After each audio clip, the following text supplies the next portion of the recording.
നമ്മളിപ്പോൾ നിൽക്കുന്നത് ഹുളുമാല ബീച്ചിലാണ് കേട്ടോ. മോൾഡീവ്സിലെ ഹുളുമാല ഐലൻഡിലുള്ള ബീച്ചാണ് ഇത്.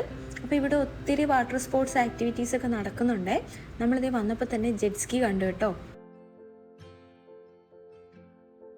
ബീച്ചിൽ വരുമ്പോൾ അവന് പ്രത്യേക ഒരു എക്സൈറ്റ്മെൻ്റ് ആണ് മുഖത്ത്. ഇതേ ഇവിടെ ഒരു മോൾദീവിയൻ കല്യാണം നടക്കുന്നുണ്ട്. മോൾദീവിയൻ കല്യാണം എല്ലാം മിക്കതും ഇവർ ബീച്ച് ഏരിയയിലാണ് കേട്ടോ അവർ സെറ്റ് ചെയ്യുന്നത്. ഇവിടെ ഒരു റെസ്റ്റോറൻറ്റിൽ ഇത് നല്ലപോലെ സെറ്റ് ചെയ്തിട്ടുണ്ട്. ഇവിടെ ബ്രൈഡിൻ്റെയും ഗ്രൂമിൻ്റെയും ഫോട്ടോഷൂട്ടൊക്കെ നടക്കുന്നുണ്ട്. അപ്പോൾ ദേ ആ പോണതാണ് ജെറ്റ് സ്കി. പിന്നെ ഇവിടെ സർഫിങ് നടക്കുന്നുണ്ട്. ഒത്തിരി വാട്ടർ സ്പോർട്സ് ആക്ടിവിറ്റീസ് ഒക്കെ നടക്കുന്നുണ്ട് കേട്ടോ. കുഞ്ഞിനെ കുറച്ച് നേരം നമ്മളവിടെ മണലിലിരുത്തിയേ ബീച്ചിൽ. അവൻ്റെ കൈ രണ്ടും പൂട്ടി വെച്ചിട്ടുണ്ടായിരുന്നു കേട്ടോ, ഇല്ലെങ്കിൽ അവൻ മണ്ണ് വാരി തിന്നു കളയും. എന്നിട്ട് ഞാൻ അവൻ്റെ കാലിൽ മണ്ണൊക്കെ വാരി ഇടയണേ.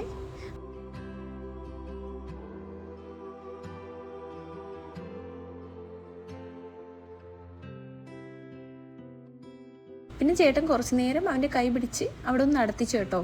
അവൻ്റെ കാലൊക്കെ ഒന്ന് നനയട്ടെ എന്ന് കരുതിയിട്ട് കേട്ടോ.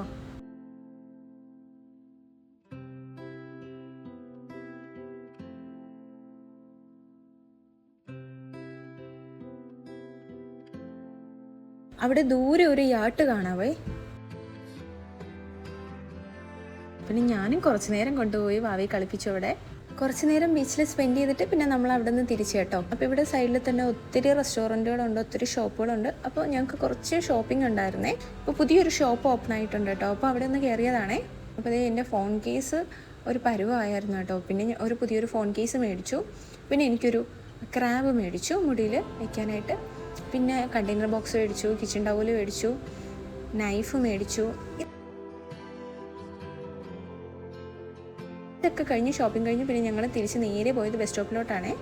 അപ്പോൾ ദേ ബസ് കിട്ടി. ഡബിൾ ഡെക്കറാണ്. നമ്മൾ മുകളിലാണ് കേട്ടോ കയറിയത്. അവിടെ ഫ്രണ്ടിൽ തന്നെ ഇരുന്നു കേട്ടോ. ഒരു ആനപ്പുറത്തിരുന്ന് പോണ ഫീലിംഗ് ആണേ. മോൾദീവ്സിലെ 3 ഐലൻഡുകളായ മാല ഐലൻഡ്, ഹുൾഹുല ഐലൻഡ്, ഹുളുമാല ഐലൻഡുകൾ തമ്മിൽ കണക്ട് ചെയ്യുന്ന ഏക ഒരു ബ്രിഡ്ജ് ആണ് ഈ ചൈന മോൾദീവിയൻ പാർട്ട്ണർഷിപ്പിൽ ഉണ്ടായിട്ടുള്ള ഈ ഒരു ബ്രിഡ്ജ് കേട്ടോ. ബാക്കി എല്ലാ ഐലൻഡ് ടു ഐലൻഡ് പോകാനും നമുക്ക് ഫെറി സർവീസ്, ബോട്ട് സർവീസാണ് ഉപയോഗിക്കേണ്ടത്. ഈ ബ്രിഡ്ജ് ഉള്ളതുകൊണ്ട് തന്നെ നമുക്ക് ഈ 3 ഐലൻഡുകളിലേക്കും ഒന്നുകിൽ ബസ് സർവീസ്, അല്ലെങ്കിൽ ടാക്സി, അല്ലെങ്കിൽ 2 വീലർ യൂസ് ചെയ്യാം കേട്ടോ. അങ്ങനെ ഫൈനലി നമ്മുടെ ഐലൻഡിൽ എത്തിയിട്ടുണ്ട്.